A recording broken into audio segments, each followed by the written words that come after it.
جب جنگیں زیادہ ہو جائیں گی اور ہر جگہ سے ظلم بڑھتا جائے گا، یہاں تک کہ عرب میں بھی کوئی اسٹرانگ حکومت نہیں ہوگی. یہ حدیثوں کی روشنی میں اب میں آپ کو بتا رہا ہوں. وہ تو ابھی نظر آ رہی ہے کوئی اسٹرانگ حکومت نہیں، وہ کٹ پتلی ہے. کبھی اس کو امریکہ ہانکتا ہے، کبھی رشیا ہانکتا ہے، کبھی چائنا ہانکتا ہے. تو یہ عرب میں کوئی اسٹرانگ حکومت، مضبوط حکومت نہیں ہوگی. اور مسلمان جب زیادہ قتل ہونے لگیں گے تو سب اکثر ہجرت کر کے مدینے چلے جائیں گے. جو بچے ہوئے ہوں گے وہ مدینہ طیبہ کی طرف ہجرت کر جائیں گے. اور مدینہ طیبہ میں مسلمان رہ رہے ہوں گے، کیونکہ میرے آقا صلی اللہ علیہ وسلم کی حدیث ہے، ان الایمان لا یأزر الی المدینہ کما تأزر الحیۃ الی جحرہا. ایمان جو ہے مدینے سے نکلا ہے اور گھوم پھر کر کے پوری دنیا سے ایمان واپس مدینے میں ویسے ہی آ جائے گا جیسے سانپ اپنے سوراخ میں واپس آتا ہے. ایمان والے سب مدینے پہنچ جائیں گے. اب وہاں جانے کے بعد لوگوں میں یہ بات کثرت سے پھیل جائے گی کہ اب ان حالات کا مقابلہ کرنے کے لیے ہمیں کیا کرنا چاہیے. بہت مجبور ہو چکے، کوئی راستہ نظر نہیں آتا. تو اس وقت جو مدینے میں تھے علماء صلحاء سب بیٹھ کر کے مشورہ کرتے ہیں کہ ہم کو امام مہدی کو تلاش کرنا ہوگا. اور یہ وہ زمانہ ہوگا جب امام مہدی مدینے میں پیدا ہو چکے ہوں گے. یہ وہ زمانہ ہوگا جب امام مہدی مدینے میں ہوں گے. امام مہدی جن کی بشارت اللہ کے نبی صلی اللہ تعالیٰ علیہ وسلم نے اپنی حدیثوں میں عطا فرمایا، ان کا نام حضور کے نام پر ہوگا. ان کا نام محمد ہوگا اور ان کے والد کا نام بھی حضور کے والد کے نام پر ہوگا. اور اللہ کریم کی طرف سے بھیجے جانے والے اس روئے زمین کے وہ آخری خلیفہ راشد ہوں گے. مدینہ طیبہ میں وہ ہوں گے لیکن وہ اپنے آپ کو چھپا کر کے رہ رہے ہوں گے. اب لوگ جب انہیں تلاش کرنے ہوں گے، اس دوران کئی جھوٹے مہدی بھی تیار ہوں گے، کیونکہ امام مہدی کا چیپٹر سب نے پڑھا ہے. جھوٹے مہدی دعویٰ کریں گے لیکن مار کھائیں گے، مریں گے، جیلوں میں جائیں گے. یہ جھوٹے مہدیوں کا یہی ہوتا رہے گا. امام مہدی اپنے آپ کو چھپا رہے ہوں گے کہ کہیں لوگ مجھے پکڑ کر حاکم نہ بنا لیں، امام نہ بنا لیں.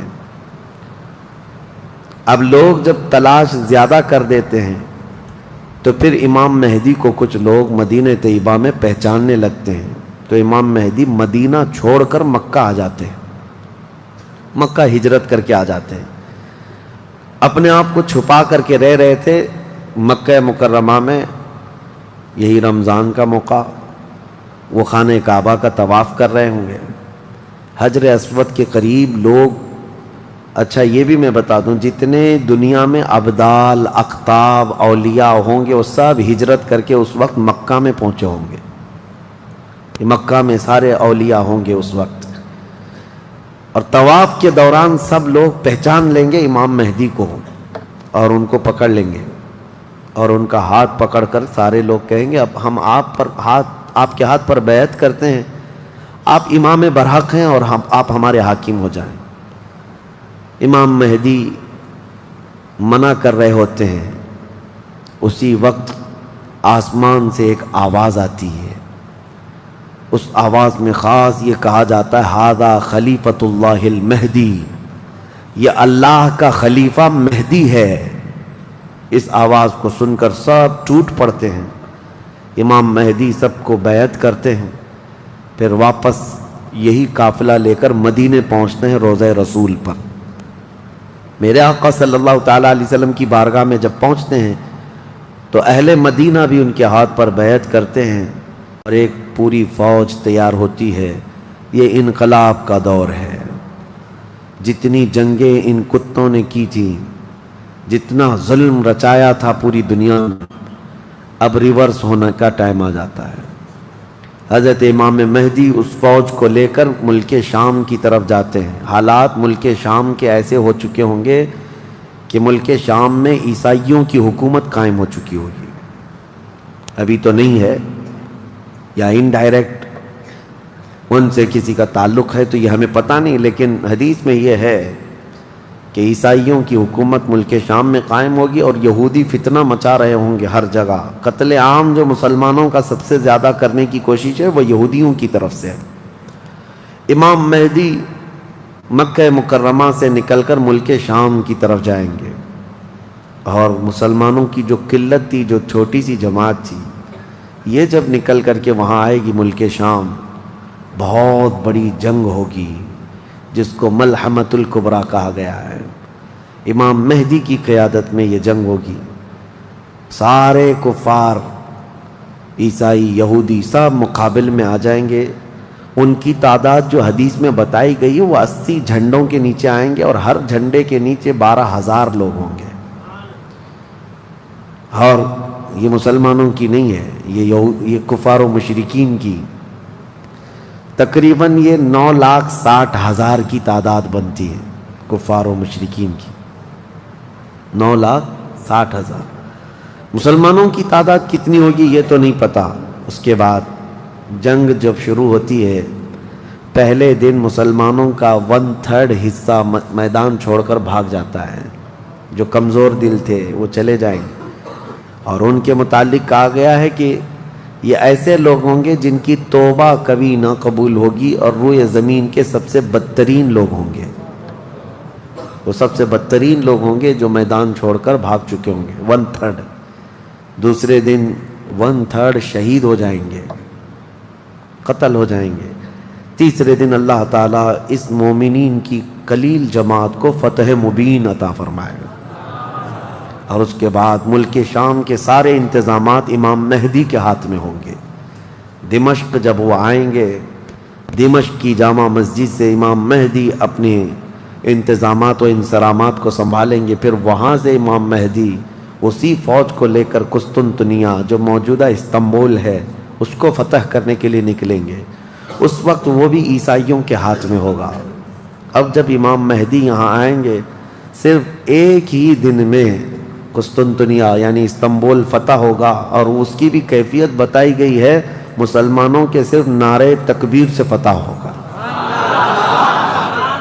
صرف اس لیے کہ ایسی ہیبت طاری ہوگی ان کفار و مشرکین کے دلوں میں.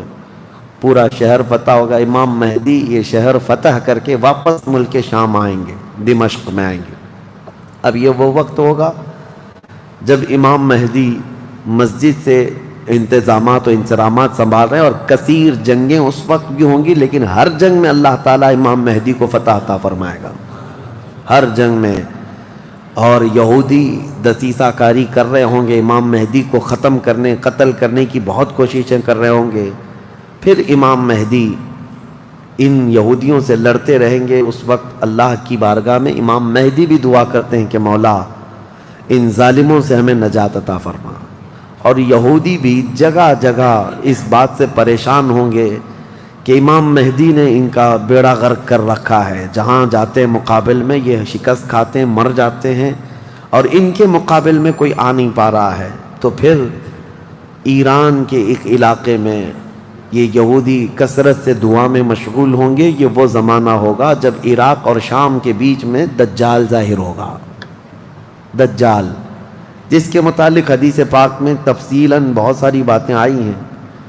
دجال آئے گا، وہ ایک آنکھ سے کانا ہوگا، آنکھیں دونوں ہوں گی، ایک آنکھ اس کی نظر آئے گی، اور اس کی آنکھ کے کنارے کافر لکھا ہوا ہوگا جس کو مسلمان دیکھ کر پہچان لیں گے. اور وہ بڑا بھاری بھرکم طاقتور ہوگا، اور اللہ تعالیٰ اس کو بہت سارے خارق عادات چیزیں عطا کرے گا. وہ ظاہر ہوگا اور سب سے پہلے یہودیوں میں آ کر کے ہی بیعت لے لے گا، یعنی اپنے آپ کو پہلے رسول بنائے گا. اور پھر سارے یہودی، حدیث پاک میں تو ہے کہ اصفہان ایران کے 50,000 یہودی اس کی فوج میں شامل ہوں گے. ہاں، جس کو یہ مسیحا کہتے ہیں، اور اس کے انتظار میں بلیاں چڑھا رہے ہیں. یہ ظاہر ہوگا عراق اور شام کے بیچ میں ہے. اور پھر یہ سب یہودی دجال کی فوج میں شامل ہوں گے. دجال ایسے نکلے گا روئے زمین پر، حدیث پاک میں یہ سب ملتا ہے کہ وہ آسمان سے کہے گا تو آسمان سے بارش برس جائے گی. زمین سے سبزہ نکلنے لگے گا، کسی کو مار کے دوبارہ زندہ کر کے دکھائے گا، یہ سب چیزیں وہ کر کے دکھائے گا، یہاں تک کہ چلتے چلتے زمین سے کہے گا تیرے اندر جتنے خزانے ہیں نکال، زمین پورے خزانے باہر کرے گی، اور جب وہ آگے چلتا رہے گا تو یہ خزانے شہد کی مکھیوں کی طرح اس کے پیچھے جھنڈ کی طرح چلتے ہوں گے خزانے، اور دنیا کے لالچی لوگوں کو ایک سکہ ہی چاہیے بس، جس کے پاس مال ہے اس کے پیچھے غلامی ہے۔ بہت بڑا فتنہ ہوگا، بہت بڑی آزمائش ہوگی، لیکن جو ایمان والے ہیں حدیث میں ہے اس دن بھی وہ نہیں بہکیں گے، اس دن بھی وہ نہیں بہکیں گے، وہ غضب کا ایمان ہوگا ان لوگوں کا۔ حضور صلی اللہ تعالیٰ علیہ وسلم نے فرمایا دجال کے فتنے سے مقابلہ کرنے والے جو مومن ہوں گے نا، اس کا فتنہ دیکھ کر کے بھی ایمان پر قائم ہوں گے، ان کے لیے حضور نے فرمایا وہ بغیر حساب کے ہی جنت میں جائیں گے، ان کا حساب نہیں ہوگا، وہ بنا حساب کے جنت میں جائیں گے۔ تو دجال روئے زمین پر گھوم رہا ہوگا اور فتنہ مچا چکا ہوگا، پہلے تو رسول کہتا رہا، اس کے بعد پھر خدائی کا دعویٰ کرے گا کہ میں خدا ہوں۔ اس کی خدائی کو ماننے والے وہ یہودی بھی ہوں گے، عیسائی بھی ہوں گے، بہت سارے مسلمانوں میں بھی گمراہ ہو چکے ہوں گے، جن کا پہلے سے ایمان مضبوط نہیں تھا وہ اس کے پیچھے چل پڑیں گے، وہ ہزاروں کی تعداد میں لوگوں کو کافر بنا چکا ہوگا۔ میرے عزیزو، دجال تو بہت بڑی بڑی چیزیں دکھا رہا ہے، آسمان سے بارش برسا کر کے، زمین سے سبزہ اگا کر کے، اور اس وقت کئی لوگ گمراہ ہو جاتے ہیں۔ یہاں تو چھوٹی موٹے باباؤں کے پیچھے ہی گمراہ ہوتے ہیں، آج تو چٹھی نکال کر دکھا رہا ہے بابا، تو بھیڑ لگ چکی ہے کہ تم کیا کھائے ہو، کیا پیے ہو، کیا سوچ رہے ہو، چٹھی میں نکال کر کے دکھاؤں گا۔ چٹھی والے بابا کے پیچھے ہی ہزاروں چلے جاتے ہیں، تو دجال والے بابا کے پیچھے کتنے جائیں گے؟ لیکن حدیث پاک کی روشنی میں مفسرین نے، محدثین نے فرمایا کون لوگ اس دن محفوظ رہیں گے، کون لوگ اس دن محفوظ رہیں گے؟ دجال کی شکل جیسی بھی ہو، لیکن وہ جو چیزیں خارق عادات دکھا رہا ہوگا لوگ اچنبے سے دیکھ رہے ہوں گے۔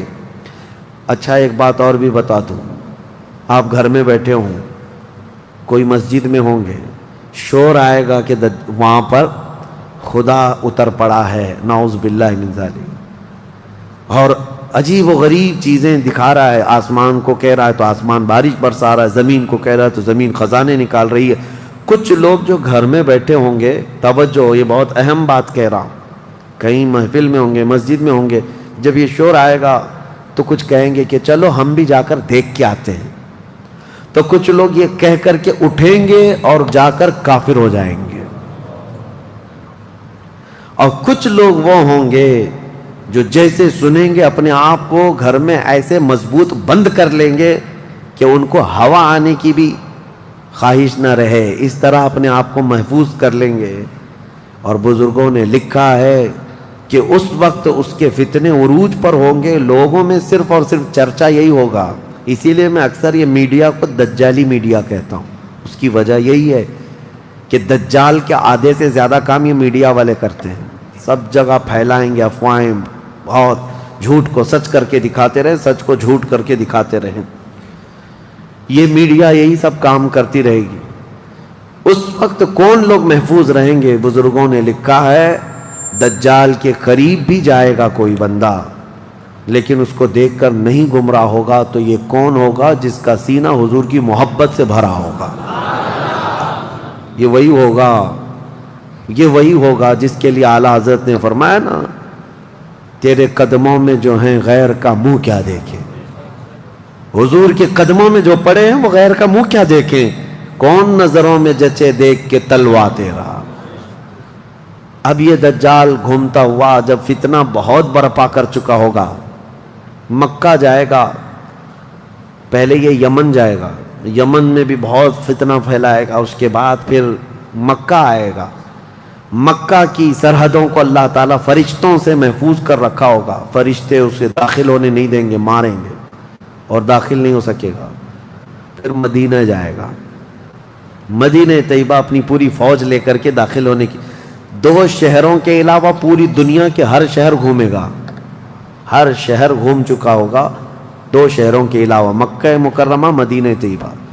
مدینہ طیبہ کے سرحد پر آئے گا، وہاں پر بھی اللہ کے فرشتے پہرا دے رہے ہوں گے، میرے مصطفیٰ کا شہر ہے، دجال نہیں آ سکتا۔ لیکن اس کا شہرہ جب مدینے کے باہر بہت پھیل چکا ہوگا، مقام جرف ایک جگہ ہے، وہاں تک وہ پہنچ چکا ہوگا جہاں آج بادشاہ نے ایک پیلس بنایا ہوا ہے۔ ان لوگوں نے ایک پیلس بنا کر رکھا ہے وادی جرف میں، وہاں تک پہنچے گا تو مدینہ طیبہ کے ایک عالم وہ جائیں گے، اس سے مناظرہ کریں گے، ڈیبیٹ کریں گے۔ صرف مناظرے کے کرنے کی وجہ سے اس عالم دین کو وہ قتل کر دے گا، قتل کر کے اس کے بعد پھر ان کو دوبارہ زندہ کرے گا، اور اس کے بعد کہے گا کہ دیکھا میری طاقت۔ اس عالم دین کا کہنا ہوگا اب تو مجھے تیرے دجال ہونے پر اور زیادہ یقین ہو گیا، اس لیے کہ میں نے میرے مصطفیٰ سے سنا ہے، وہ مار کر کے دوبارہ زندہ کرے گا۔ اور اس عالم کا دوسرا چیلنج یہ ہوگا کہ میں نے اپنے حبیب سے ایک اور بات سنی ہے، اب کی بار اب تو مار کر کے دکھا۔ دوسری بار حدیث پاک میں ہے دوسری مرتبہ اس عالم کو قتل کرنے کی 1000 کوشش کرے گا لیکن مار نہیں سکے گا۔ وہ عالم ربانی بیان کریں گے، اللہ کے نبی صلی اللہ علیہ وسلم کی بیان کی ہوئی علامات یہی ہیں، ایک بار قتل کر کے اٹھائے گا لیکن دوبارہ وہ مار نہیں سکے گا۔ یہ فتنہ پھیلا ہوگا دجال کا، اور یہ گھومتے پھرتے ملک شام پہنچے گا جہاں امام مہدی ہوں گے۔ امام مہدی یہودیوں سے جنگ کرتے کرتے اور دجال کے فتنوں سے فیس کرتے کرتے وہاں پر ہوں گے، ملک شام میں، دمشق میں، دعا کر رہے ہوں گے اللہ ان کے فتنوں سے بچا۔ ایک عصر کی نماز ہوگی، جب امام مہدی نماز کے لیے جا رہے ہوں گے، 2 فرشتوں کے پروں پر ہاتھ رکھتے ہوئے سیدنا عیسیٰ علیہ السلام اتر جائیں گے۔ حضرت عیسیٰ علیہ السلام اب بھی باحیات ہیں آسمانوں پر، اللہ کریم ان کو اتارے گا، وہ آئیں گے۔ حضرت امام مہدی فوراً ہی حضرت عیسیٰ علیہ السلام کو پہچان لیں گے اور آپ کا ہاتھ پکڑ کر کے وہ لائیں گے، اور امامت کے لیے جب وہ آگے بڑھائیں تو عیسیٰ علیہ السلام نماز نہیں پڑھاتے ہیں، امام مہدی سے کہتے ہیں امام آپ ہی ہوں گے، حاکم آپ ہی ہوں گے، منتظم آپ ہی ہوں گے۔ اب عیسیٰ علیہ السلام یہ بیان فرمائیں گے میں تو صرف اور صرف دجال کے قتل کے لیے آیا ہوں۔ اس کے بعد امام مہدی نماز سے فارغ ہو کر اللہ کا شکر بجا لائیں گے، پھر یہ عیسیٰ علیہ السلام کی معیت میں جیسی باہر نکلیں گے، حدیث پاک میں ہے عیسیٰ علیہ السلام کی سانس یا ان کی خوشبو جہاں تک جائے گی دجال اتنا تیز پگھلتا چلا جائے گا، قریب نہیں آ پائے گا۔ اب وہ ادھر ادھر بھاگا بھاگا پھر رہا ہوگا عیسیٰ علیہ السلام کے خوف سے۔ عیسیٰ علیہ السلام جس وقت آئیں گے وہ سنہرا دور حدیث پاک میں ہے، اب عیسیٰ علیہ السلام صلیب کو توڑ دیں گے کہ یہ عقیدہ ختم کرو، خنزیر کو ماریں گے، جزیہ ختم کریں گے، اور اس کے بعد عیسیٰ علیہ السلام اس ملعون دجال کو بھگاتے بھگاتے مقام لد پر لے جائیں گے جو آج اسرائیل میں ہے، وہاں تک لے کر جائیں گے۔ مقام لد پر عیسیٰ علیہ السلام اس کو اپنے تیر سے ماریں گے، ختم ہو چکا ہوگا۔ دجال کے جتنے ہمراہی تھے ان کو بھی عیسیٰ علیہ السلام ختم کر دیں گے۔ اب جب واپس عیسیٰ علیہ السلام دمشق پہنچیں گے، ملک شام، تو حدیث پاک میں پوری روئے زمین پر ایک بھی کافر نہیں ہوگا، جو ہوگا وہ مسلمان ہوگا۔ یہ وہ وقت ہے جس کا وعدہ اللہ نے قرآن میں فرمایا هو الذی ارسل رسولہ بالہدی ودین الحق لیظہرہ علی الدین کلہ، وہی اللہ ہے جس نے اپنے رسول کو ہدایت کے ساتھ بھیجا ہے تاکہ اپنے دین کو ساری دنیا پر غالب کرے۔ اب تک یہ دین پوری دنیا پر نہیں غالب آیا، لیکن وہ دن ہوگا جب عیسیٰ علیہ السلام تشریف لائیں گے روئے زمین پر۔ اسی لیے میں کہتا ہوں وہ دن آئے گا جب ہر گھر سے آواز آئے گی لبیک یا رسول اللہ۔ وہ دن آئے گا، وہ وقت آئے گا، صبر کے بعد، ہر اندھیرے کے بعد صبح ہونا ہے، رات کے بعد اجالا آنا ہے۔ ہاں آج جو حالات ہیں انشاءاللہ العزیز کچھ دیر کی خاموشی ہے، پھر شور آئے گا۔ آج کتوں کا وقت ہے، کل ہمارا دور آئے گا انشاءاللہ العزیز۔ میرے عزیزو، سیدنا عیسیٰ علیہ السلام جب اسے قتل کر چکے ہوں گے اور پھر روئے زمین پر صرف پرچم اسلام لہرا رہا ہوگا، امام مہدی کی عمر 49 سال یا 50 سال کے آس پاس ہوگی، وہ بیت المقدس میں انتقال کر چکے ہوں گے، آپ کی جنازہ کی نماز عیسیٰ علیہ السلام پڑھائیں گے، وہیں دفن ہوں گے، پھر عیسیٰ علیہ الصلوۃ والتسلیم مومنین کو لے کر مدینہ طیبہ کا رخ کریں گے۔ جب نبی پاک صلی اللہ علیہ وسلم کے روضے کے پاس عیسیٰ علیہ السلام آئیں گے، عیسیٰ علیہ السلام نکاح بھی فرمائیں گے، آپ کی اولاد بھی ہوں گی، لیکن مدینہ طیبہ میں آپ کا انتقال ہوگا اور میرے آقا کے حجرے میں دفن ہوں گے۔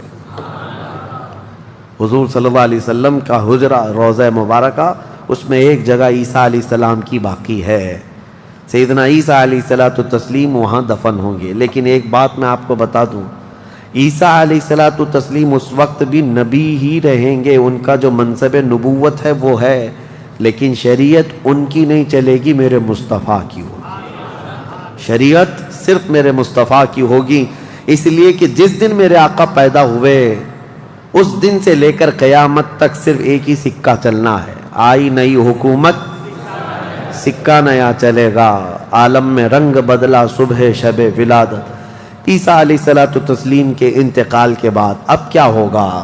اب کیا ہوگا؟ آپ دفن ہو چکے ہوں گے، قیامت قریب آ چکی ہوگی۔ اب اس کے بعد معاملہ یہ ہوگا کہ اللہ تبارک و تعالی قوم یاجوج ماجوج کو پیدا کرے گا۔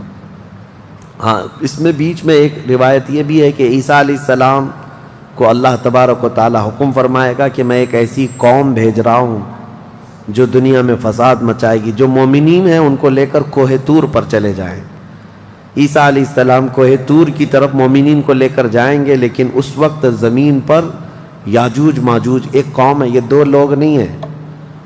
بہت سارے لوگوں کے ذہن میں ایسی بات آتی، یاجوج ماجوج دو آدمی ہوں گے، دو آدمی نہیں ہے، بہت بڑی فوج ہے، بہت بڑی فوج ہے، اور یہ ابھی موجود ہے، یافس بن نوح کی اولاد میں سے یہ ایک جزیرے میں قید ہے، وہ واللہ عالم، لیکن قرآن میں 16ویں پارے میں اس کا ذکر ہے کہ حضرت سکندر ذوالقرنین نے ایک لوہے کی پگھلا کر کے پہاڑوں کے بیچ دیوار بنا کر ان کو قید کر رکھا، یہ قوم آ نہیں سکتی، لیکن قیامت کے قریب وہ سد سکندری جو باندھی ہوئی دیوار ہے وہ ٹوٹ کر گر جائے گی، یاجوج ماجوج پورے باہر نکل آئیں گے، اور جیسے آئیں گے وہ جس ندی کے کنارے سے گزریں گے پورا پانی پی جائیں گے، وہ جو درخت ملے جو کچھ بھی ہو سب کھا جائیں گے، کچھ بھی نہیں، یہاں تک کہ یہ وہ زمانہ ہوگا حضرت عیسیٰ علیہ السلام ابھی موجود ہوں گے، ان کے انتقال سے پہلے ہی یہ یاجوج ماجوج آئیں گے۔ ایک بیل کا سر جو ہے 100 دینار میں مل رہا ہوگا، 100 سونے کے سکے، اور اس کو بھی لوگ غنیمت سمجھیں گے، اتنی مہنگائی کوئی چیز ہی نہیں مل رہی ہوگی، سب یہ کھا کر چٹ کر چکے ہوں گے۔ پھر عیسیٰ علیہ السلام کی دعا سے ہی اللہ کے نبی عیسیٰ علیہ السلام یہ عرض کریں گے، مولا اس ظالم یاجوج ماجوج سے ہمیں نجات عطا کر۔ اللہ تبارک و تعالیٰ ایک بیماری ان کی گردن میں پیدا کرے گا، وائرس آئے گا ان کو بھی، یاجوج ماجوج کو، واللہ عالم اس وقت کا کون سا کورونا ہوگا، کون سا آئے گا، لیکن اس وائرس سے ایک ہی دن میں وہ پوری فوج مر جائے گی، اور مرنے کی وجہ سے پوری روئے زمین پر اتنی بدبو پھیل جائے گی، تعفن، اٹھانے والا کوئی نہیں ہے ان کی لاشیں۔ تو پھر یہ بھی ملتا ہے روایت میں کہ اللہ تعالیٰ لمبی بڑی گردنوں والے پرندے بھیجے گا، وہ پرندے ان کی لاشیں اٹھا کر کے جنگلوں کی طرف چلے جائیں گے، پھر اللہ تعالیٰ بارش برسائے گا، اتنی تیز بارش برسے گی کہ پوری زمین پاک ہو چکی ہوگی، یاجوج ماجوج کا فتنہ ختم ہوگا، عیسیٰ علیہ السلام کا انتقال ہوگا، پھر اچانک ایک جانور باہر آئے گا جس کو دابۃ الارض کہا گیا ہے، یہ آئے گا، یہ آ کر کے اپنے ایک ہاتھ میں موسیٰ علیہ السلام کا عصا اور ایک ہاتھ میں سلیمان علیہ السلام کی انگوٹھی، یہ دونوں لے کر کے زمین پر گھومتا رہے گا، جو مومن ہوگا اس کی پیشانی پر سلیمان علیہ السلام کی انگوٹھی سے نشان لگا دے گا، جو کافر ہوگا موسیٰ علیہ السلام کے عصا سے اس پر لکیر کھینچ دے گا، جس کے لیے وہ نشانی لگا دیا وہ اسی حالت میں مرے گا. اور اس کے بعد پھر حدیث پاک میں ہے دابت الارض چلا جائے گا. پھر ہوگا یہ کہ ایک دن لوگ تھک کر کے سوئے ہوں گے, دھواں دھواں نظر آتا رہے گا ہر جگہ دھواں دھواں, لوگ پریشان ہوں گے. اور اس کے بعد سوئیں گے تو رات اتنی لمبی ہوگی کہ لوگ اکتا جائیں گے, سو کر اٹھیں گے پھر سوئیں گے, سو کر اٹھیں گے پھر سوئیں گے. بچے جو ہے چیخ مارتے رہیں گے, اور پھر جانور اپنی کھیتیوں کی طرف بھاگنے کے لیے بے قرار ہوں گے. لیکن رات لمبی ہوگی, 3 راتوں کے برابر ایک رات ہوگی, 3 بڑی راتوں کے برابر ایک رات کٹتی نہیں ہوگی. لوگ تھک چکے ہوں گے سو کر کے. اس کے بعد پھر اچانک چھوٹی چھوٹی روشنی آئے گی سورج کی, لوگ چیخ مارتے ہوئے خوشیوں سے باہر آ جائیں گے کہ اجالا آ گیا. پہلے تو لوگوں کو یہ لگ رہا تھا کہ اب اندھیرا ہے, اب سورج آئے گا ہی نہیں. لیکن جیسی روشنی آنے لگے گی سب بھاگ کر کے باہر آئیں گے. لیکن دیکھیں گے اس وقت تو سورج جو ہے پچھم کی طرف سے نکل رہا ہوگا. ابھی سورج کہاں سے نکلتا ہے؟ پورب, ایسٹ سے نا, مشرق سے. اس دن سورج ویسٹ کی طرف سے, مغرب کی طرف سے نکل رہا ہوگا, پچھم کی طرف سے. پہلے ہلکا ہلکا نکلے گا سورج. یہ دیکھ کر کے جو لوگ بہت لمبا سو کر کے آئے ہوں گے گھبرا جائیں گے کہ آج کیا ہوا. یہ وہ دن ہوگا کہ میرے آقا نے فرمایا توبہ کا دروازہ بند ہو چکا ہوگا. اس کے بعد پھر کسی کا ایمان بھی قبول نہیں, کسی کی توبہ بھی قبول نہیں. یہ لاسٹ دن ہے توبہ کا. لاسٹ دن کیا, اس سے پہلے جو گزری رات لاسٹ تھی, رات لاسٹ تھی.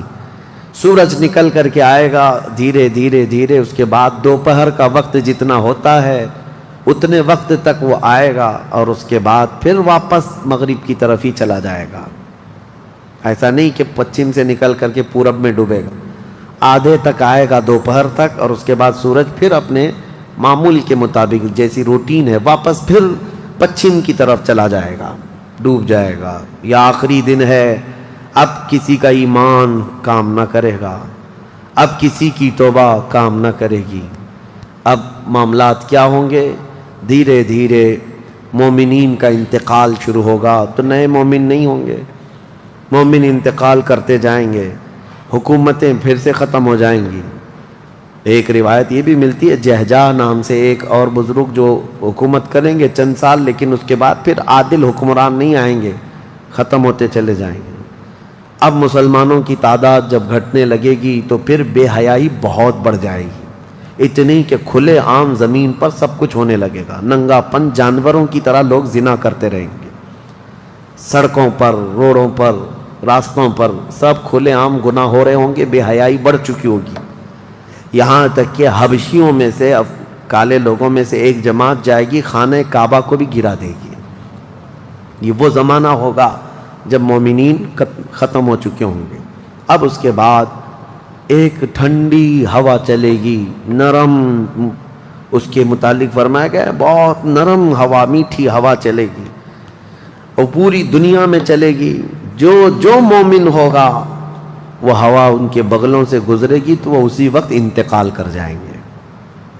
ایمان والے ختم ہو چکے ہوں گے. اب میرے آقا صلی اللہ علیہ وسلم فرماتے ہیں روئے زمین پر اللہ اللہ کہنے والا کوئی بھی باقی نہیں رہے گا. یہ اینڈ لاسٹ مومنٹ پر میں آ رہا ہوں, ختم ہونے کے قریب ہے. سب مومنین انتقال کر چکے ہوں گے اس ہوا کے بعد. اس کے بعد چند سال زندگی گزرتی رہے گی نارمل, لوگ اپنے اپنے کاموں میں مصروف ہوں گے. پھر اچانک ایک دن حضرت اسرافیل علیہ السلام سور پھونکیں گے. یہ سور ایک باجے کی شکل کی چیز ہے, دھیمی دھیمی آواز اس کی بڑھتی جائے گی. اب یہ آواز اتنی تیز بڑھے گی کہ دھماکہ ہوگا پوری زمین پر, زلزلہ آ جائے گا. اتنا بڑا زلزلہ آئے گا کہ قرآن میں ہے یوم ترونہا تذہل کل مرضعۃ عما ارضعت وتضع کل ذات حمل حملہا. تم اس دن دیکھو گے حمل والی عورتوں کے پیٹ سے بچے باہر آ جائیں گے. ہر آدمی جو دودھ پلانے والی ماں جو ہے بچے کو لے کر بیٹھی ہوگی, اس آواز پر وہ بچے کو اٹھا کر پھینک دے گی. کوئی ماں اپنے بچے کو پھینکے گی؟ لیکن وہ دن ہوگا جب ماں اپنے بچے کو پھینک دے گی، حاملہ عورت اس کا پیٹ نکل کر کے بچہ باہر آ چکا ہوگا، لوگ جو جو کام کر رہے ہوں گے وہیں پر سب اپنے کام چھوڑ چکے ہوں گے، اور اس کے بعد پھر اسی سور کی آواز کے بڑھتے بڑھتے جب زمین میں زلزلے آئیں گے سب ختم ہو چکے ہوں گے، سب کی موت ہوگی۔ پھر اللہ فرماتا ہے وَتَكُونُ الْجِبَالُ كَالْعِهْنِ الْمَنْفُوشِ، پہاڑوں کو دھنی ہوئی روئی کی طرح اڑایا جائے گا۔ اِذَا الشَّمْسُ كُوِّرَتْ وَإِذَا النُّجُومُ انْكَدَرَتْ وَإِذَا الْجِبَالُ سُيِّرَتْ، جب تم دیکھو کہ سورج کو کالا کر دیا جائے گا، تارے آپس میں ٹکرا دیے جائیں گے، پھاڑ دیے جائیں گے، اور سمندروں میں آگ لگا دی جائے گی، یہ سب پوری دنیا تہس نہس ہو چکی ہوگی، ختم، یہ قیامت ہے۔ اس کے بعد پھر سارے جب فنا ہو چکے ہوں گے، اللہ تعالیٰ اسرافیل علیہ السلام کو بھی موت عطا کرے گا، اور روح نکالنے والے فرشتے اسرائیل علیہ السلام کو بھی موت عطا کرے گا۔ اب کون باقی رہے گا؟ کل من علیہا فان ویبقى وجہ ربک ذو الجلال والاکرام، ہر شے فنا ہو چکی ہوگی، باقی رہنے والی ذات صرف تمہارے رب کی ہوگی۔ اس کے بعد مولا کریم کو جب منظور ہوگا اسرافیل علیہ السلام کو اٹھائے گا، اور پھر سور پھونکنے کا حکم ہوگا، دوبارہ سور پھونکا جائے گا۔ اب وہ جو منظر ہے وہ ایک الگ دنیا ہے، وہ ایک الگ دنیا ہے، عالم آخرت ہے۔ جب سور پھونکا جائے گا تو آدم علیہ السلام سے لے کر قیامت تک جتنے انسان جنات آئے تھے سب کو اٹھایا جائے گا۔ حدیث پاک میں ہے اب وہ دوسرے سور سے، نفخہ ثانیہ سے سب سے پہلے جو اٹھے گا میرے آقا صلی اللہ علیہ وسلم اپنی قبر سے اٹھیں گے۔ حضور نے فرمایا دوسرے سور کے بعد میں اپنی قبر سے اس طرح اٹھوں گا کہ میرا ایک ہاتھ ابو بکر کے کندھے پر ہوگا، دوسرا ہاتھ عمر فاروق کے کندھے پر ہوگا۔